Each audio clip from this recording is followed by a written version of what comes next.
পুরো ক্লান্ত, আর উঠতে পারছে না।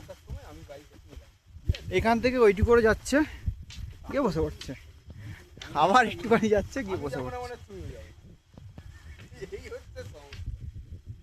কিছু বলো, জোরে শুনতে পাচ্ছে না কেউ। হাই গাইস, জীবনের সেরা সুখ উপভোগ করছি আমি। মনে হচ্ছে যেন সুখ এত বেরোচ্ছে, রাস্তায় শুয়ে পড়েছে। ডেফিনেটলি কষ্ট হবে, যত পেন তত গেইন। একদম একদম, যত বেশি পেন তত বেশি গেইন।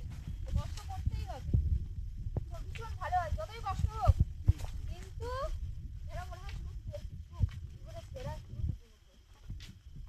আর বিষ্ণুদার জন্য হলো, বিষ্ণুদাকে দেখিয়ে দাও, বিষ্ণুদার জন্য পসিবল হলো আমাদের টিম লিডার, যারা এই ক্লাইম্বিং করে বা তোমার ট্রেকিং করে না, তারা একবার বেরোনোর পর ওই যে নেশা লেগে যায়, তারা আর ফিরতে পারে না, বাড়ি বসে থাকবেই না।